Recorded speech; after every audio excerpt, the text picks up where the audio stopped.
Bien, estamos de regreso entonces en Agenda Pública, conversaciones de actualidad. Vamos a conversar ahora con Roberto Morales. Él es vocero de Amnistía Internacional Chile. Roberto, bienvenido a nuestro programa Agenda Pública. Muchas gracias por la invitación.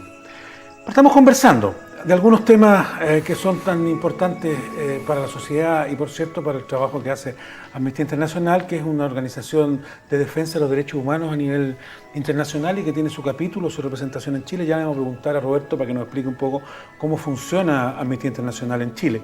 Pero en el último tiempo, Roberto, lo hemos conversado acá en el programa y tal vez a la ciudadanía le puede inquietar, que ha habido muertes de dirigentes sociales, particularmente en Chile, de dirigentes ambientalistas, de dirigentes de los trabajadores, de los pescadores, quiero decir. Por ejemplo, Macarena Valdés, Juan Pablo Jiménez, Alejandro Castro en Quintero, Alex Muñoz, un dirigente sindical forestal en Arauco. Bueno, para qué decir también el asesinato de Camilo Catrillanca. Pero estos dirigentes sociales que trabajaban fuertemente para denunciar situaciones de maltrato de los trabajadores o las condiciones en las cuales se viven en nuestra sociedad, aparecen singularmente muertos en circunstancias muy extrañas. ¿Qué visión tiene Amnistía Internacional respecto de la muerte de estos dirigentes, particularmente en Chile? Mira, a nivel internacional, Amnistía define sus prioridades por periodo de 4 años y una de las prioridades que está vigente es trabajar por los defensores de derechos humanos, defender a los defensores de derechos humanos, defensores y defensoras, porque efectivamente a nivel internacional y particularmente en América Latina está habiendo un fenómeno que no es nuevo, pero se ha reproducido en el tiempo, que tiene que ver con el hostigamiento y también el asesinato de defensores de derechos humanos. Particularmente ha estado muy fuerte lo que tiene que ver con aquellas personas que defienden el medio ambiente, el suelo y la tierra. En algún momento también en Colombia fue muy fuerte el asesinato de dirigentes sindicales, pero este periodo actual es un periodo en que se está de alguna manera dirigiendo mucho a los defensores desde el punto de vista del medio ambiente. Nosotros tenemos una plataforma que a nivel continental, donde visibilizamos los casos que nos parecen importantes de hostigamiento o de violencia contra los defensores. Y en Chile, por ejemplo, uno de los defensores que hemos trabajado y visibilizado su caso es de Rodrigo Mundaca, de Modatima, que él es una persona que trabaja por el tema de la defensa del agua, particularmente en la zona de Petorca, y donde efectivamente la empresa, el mundo empresarial que es de producción de palta, donde hay un consumo enorme de agua, ha generado un problema de uso del agua potable muy importante. Y él ha sido amenazado varias veces, ahora ha recibido algunos premios también a nivel internacional. Pero también han atentado contra él, han sido solo amenazas. Amenazas, sí, pero hay otras personas que han recibido algún tipo de golpe y otros tipos. Bueno, también hay personas de las comunidades mapuches o abogadas que también están en el caso, pero nos parece efectivamente que es una situación que a lo mejor en Chile no se ve tan visible todavía. Las investigaciones que se han hecho también son investigaciones que no han llegado a relacionar tan directamente, pero si uno mira lo que ha pasado a nivel latinoamericano, efectivamente hay una relación muy directa, particularmente porque hay un mundo, Berta Cáceres quizás fue la dirigente más emblemática que murió en Centroamérica y que hoy día ya se descubrió que fue una empresa un ejecutivo de una empresa quien ordenó su muerte porque ella estaba con su organización protestando y visibilizando un proyecto de inversión industrial en su zona, digamos. En Brasil, Marielle Franco también, claro, ¿no? Que ella trabajaba por la defensa de la diversidad sexual y ya está claro que fue obviamente, bueno, ya fue mucho más visible su caso, pero ahí hay límites que en Latinoamérica se han traspasado varias veces. Y la gente piensa que en Chile eso no está pasando, pero en realidad está pasando a lo mejor no con los niveles de violencia, pero sí con la incertidumbre que tenemos ahora de aquellos casos que tú nombraste, donde claramente hay una relación, o puede haber una relación directa entre el trabajo que hacen estas personas y efectivamente sus muertes. ¿Podría ser entonces que una de las hipótesis respecto a lo que sucede con los defensores de derechos humanos, con los defensores sindicalistas, con los defensores de medio ambiente, con los dirigentes indígenas, que entran en conflicto, ya sea por la tierra, el territorio, los recursos naturales, con grandes capitales, que ya no sea el Estado el que es el promotor o el que lleva adelante acciones de crímenes en contra de la dirigencia, como puede ser el caso de Camilo Catrillanca, donde es un policía el que le da muerte, sino que podrían ser las empresas, sicarios de empresas de grandes capitales. Esa tesis en el caso de Berta Cáceres fue así, pues, así está definido. Y hay un tema que es interesante, porque efectivamente el principal defensor, promotor y también violador de los derechos humanos siempre ha sido el Estado. Eso es parte de la construcción teórica de los derechos humanos a nivel mundial. Pero hace algunos años ya se están incorporando lo que se denominan agentes no estatales. Es decir, el Estado sigue siendo el principal responsable, pero hay agentes no estatales. Los agentes no estatales que hoy día se conocen son principalmente dos. Los grupos paramilitares, aquellos que de alguna manera están constituidos en una lógica paraestatal, digamos, con un tipo de organización muy cercano a lo que tiene un Estado, a lo mejor en pequeño, más precario.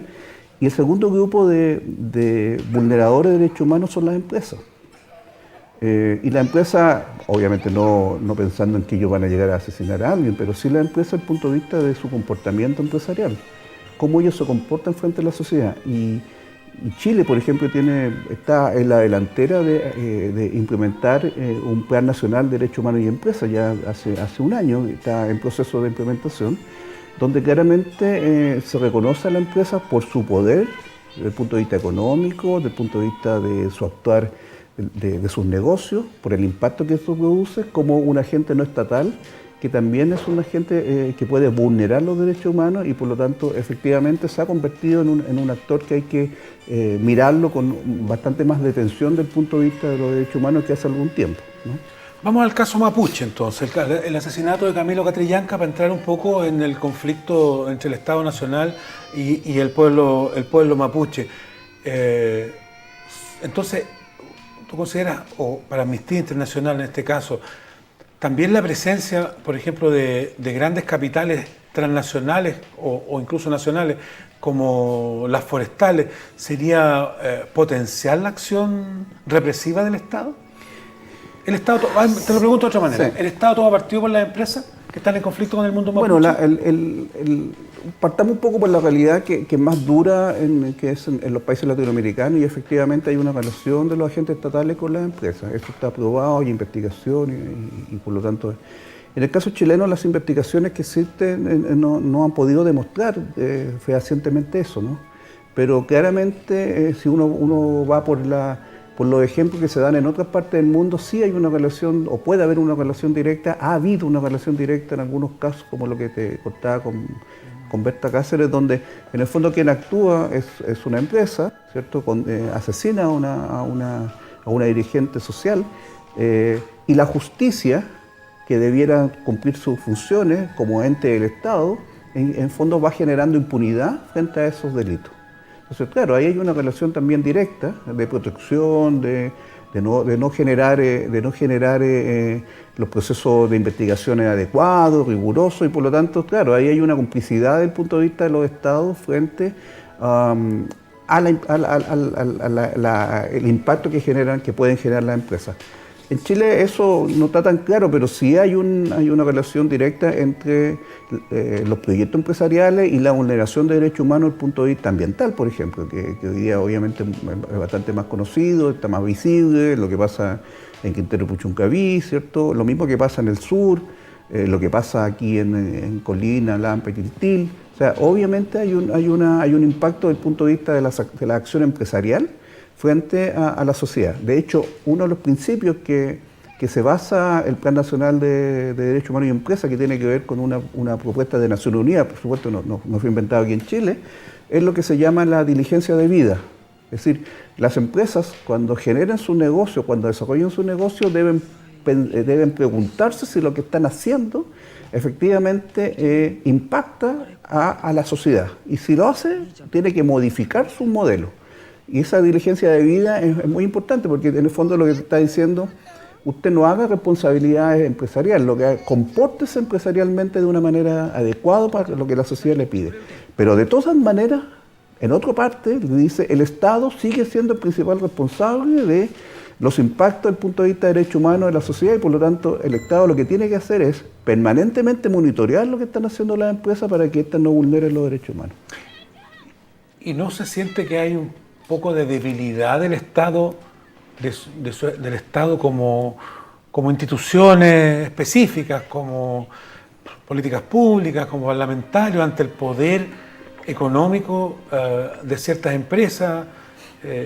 ¿Ustedes notan que ha habido cierta debilidad del Estado, por ejemplo, para oponerse a la actuación de ciertas empresas o capitales? Sí que hay una tensión fuerte ahí, porque la tensión que los modelos más neoliberales te presentan es esta cosa entre, bueno, yo invierto, genero riqueza, genero empleo, bueno, pero déjenme entonces actuar, digamos, ¿no?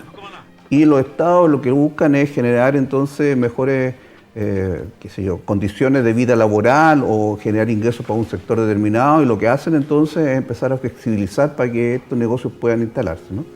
Y ahí efectivamente un Estado fuerte con elementos, con organizaciones o institucionalidad fiscalizadora adecuada es lo que se necesita. Y en general en Latinoamérica y particularmente en Chile, los organismos fiscalizadores tienden a ser bastante débiles en relación a lo que hacen las empresas o lo hacen otro tipo de usuarios también. O sea, tú te das cuenta que siempre el Estado chileno de alguna manera se jibarizó y hoy día ha ido creciendo, pero todavía tenemos mucha complicación del punto de vista de la entidad fiscalizadora. Bueno, lo que pasó, por ejemplo, en un caso un poco más emblemático, el tema de las colusiones en general, ¿no? Eso efectivamente demuestra que las entidades fiscalizadoras no tienen el peso adecuado. En el ámbito de derechos humanos también hay entidades que el Estado tiene que poner como elemento de alguna manera que hagan contraparte al Estado siendo pública, pero que hagan contraparte al Estado y que visibilicen la problemática de los derechos humanos. Por ejemplo, el tener una institucionalidad de derechos humanos donde, por ejemplo, el Instituto Nacional de Derechos Humanos tenga más atribuciones, asuma, por ejemplo, elementos de lo que sería un defensor del pueblo, un defensor, bueno, hoy día aparece el tema de la Defensoría de la Niñez.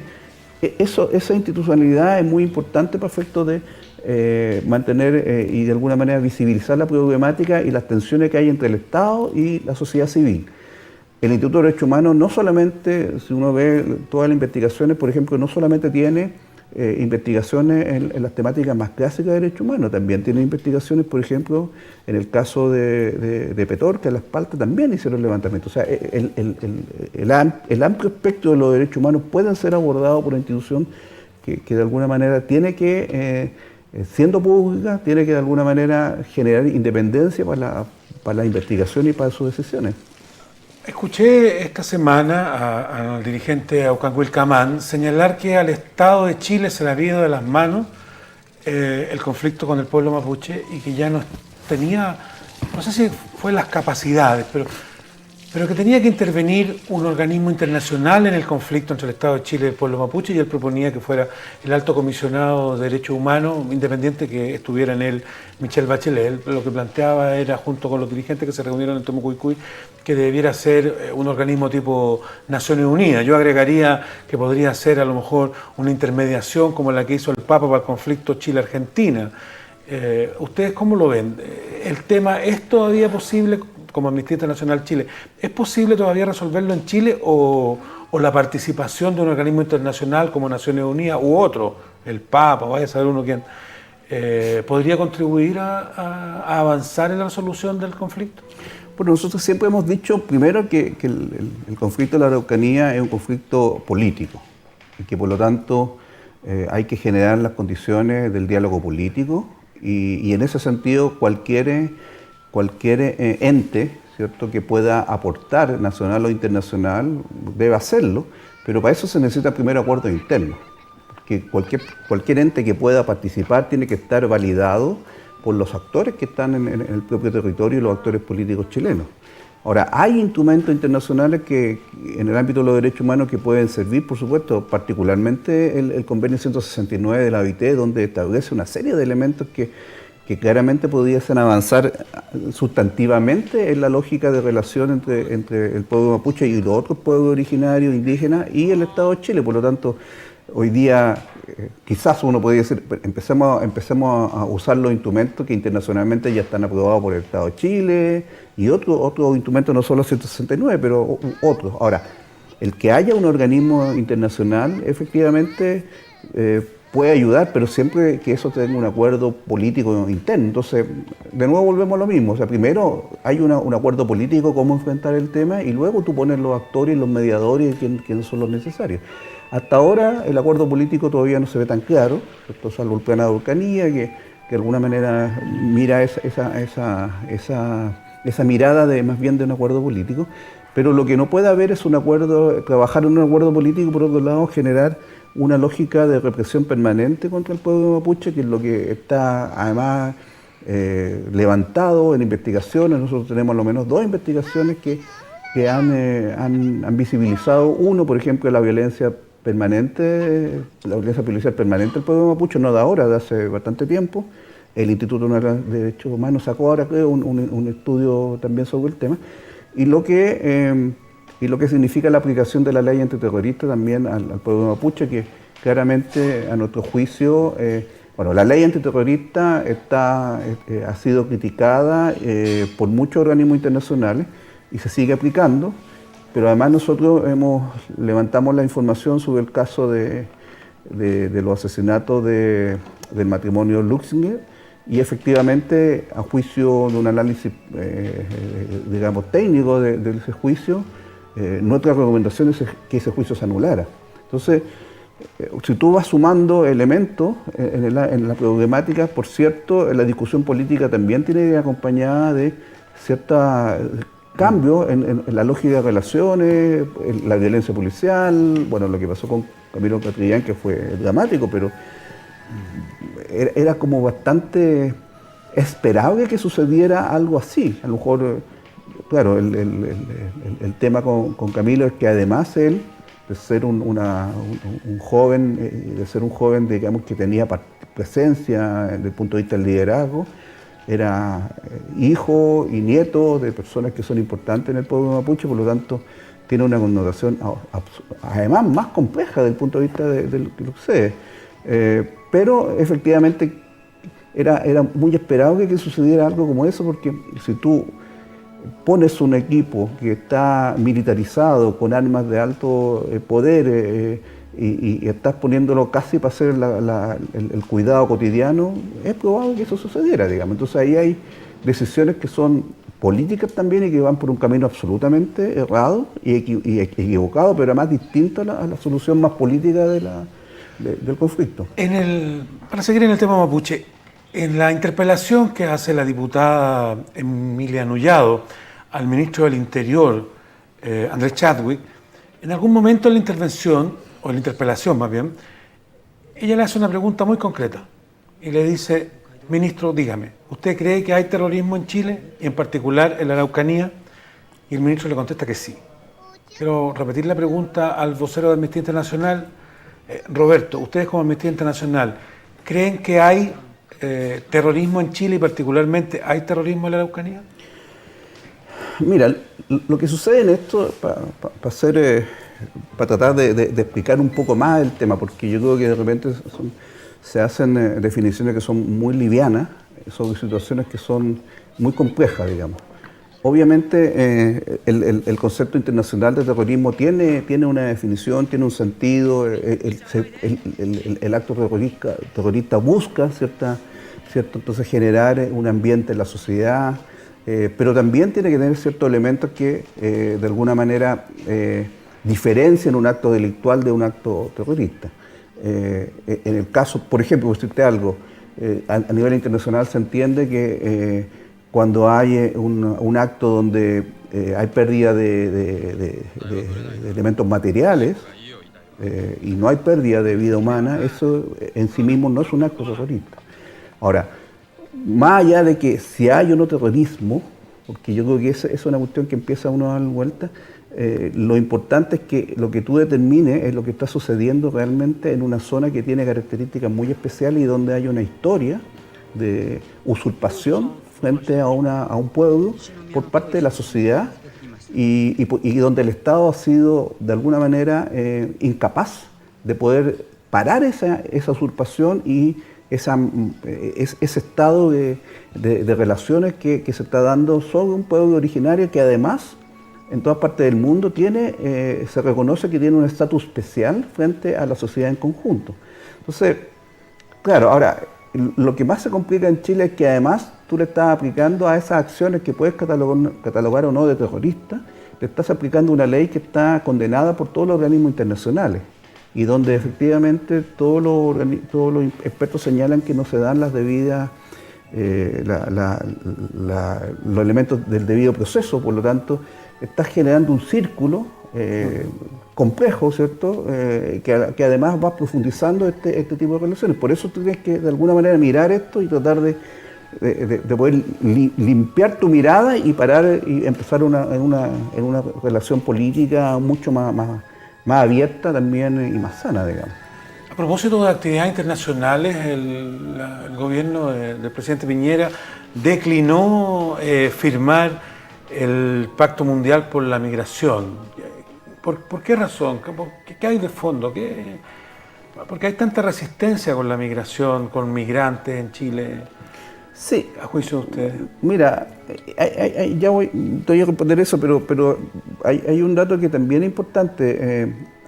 Un mes antes, más o menos, el Estado de Chile tampoco suscribe el Pacto de Escazú. El Pacto de Escazú, que tiene que ver con otro tema, que no es desde el punto de vista de migrantes, que obviamente ahí hay un conflicto muy complejo desde el punto de vista de la mirada ideológica del tema.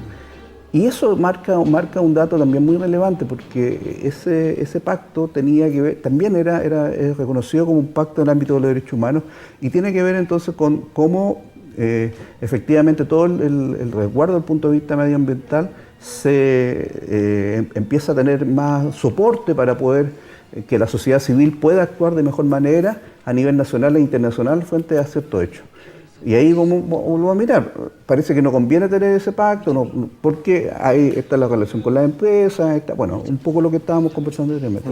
Pero ya hay una señal que significa que el Estado de Chile se está alejando, ¿cierto? Con una lógica muy extraña, porque fue uno de los precursores de este pacto hasta última hora y fue una cosa muy sorpresiva la que sucedió. Ahora, un mes y medio después, viene otra declinación ahora en un tema que es más específico y que es muy diferente a la demás, que tiene que ver con el tema de migración. Ahora, en el tema de migraciones claramente hay miradas que son distintas y que tiene que ver con el reconocer o no reconocer que la migración es un derecho.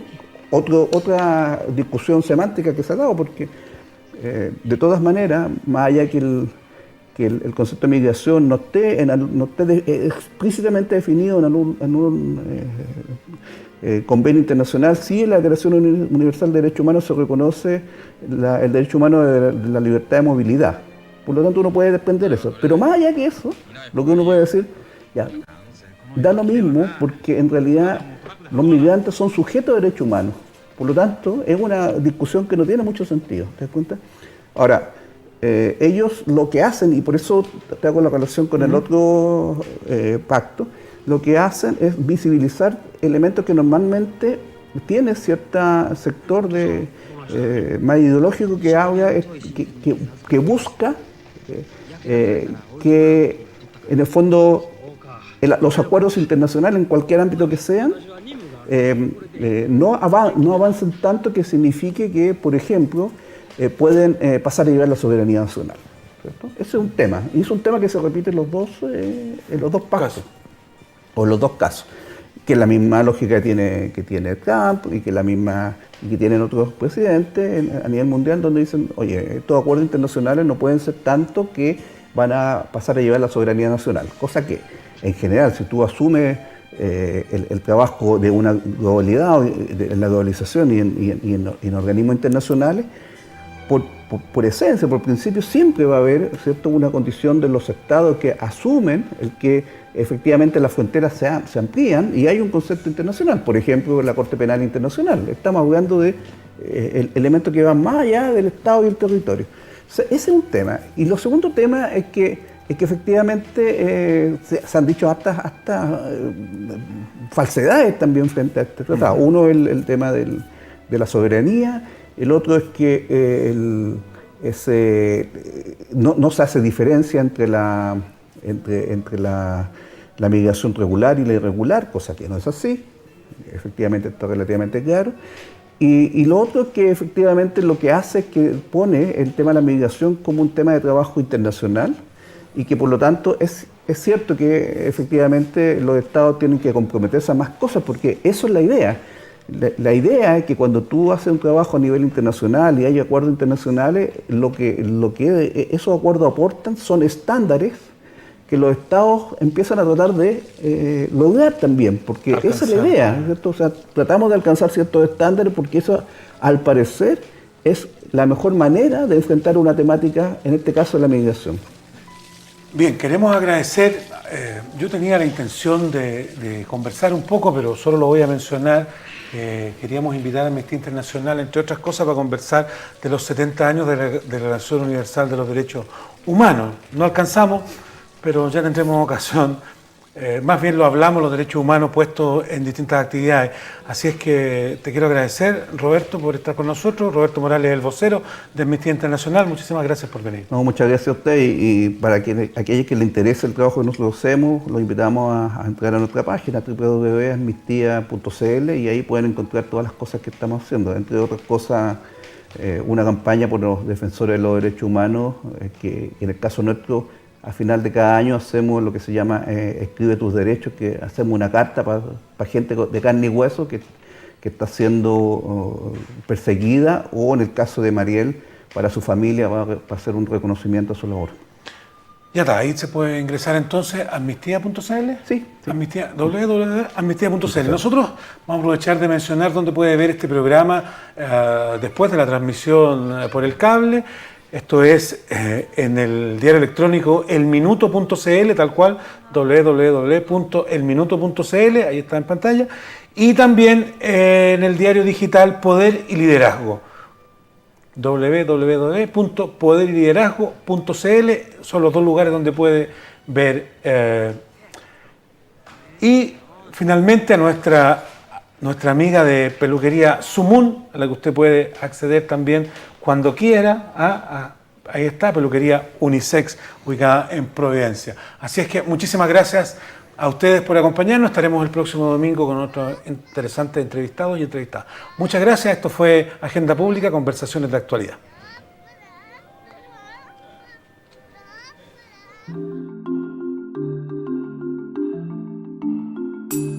Así concluimos una nueva edición del programa Agenda Pública, conversaciones de actualidad, con la conducción de los periodistas Fernando Quilaleo y Daisy Castillo. Nos encontramos todos los domingos de 12 a 13 horas por las pantallas de TNE Televisión y la producción de Casting TV.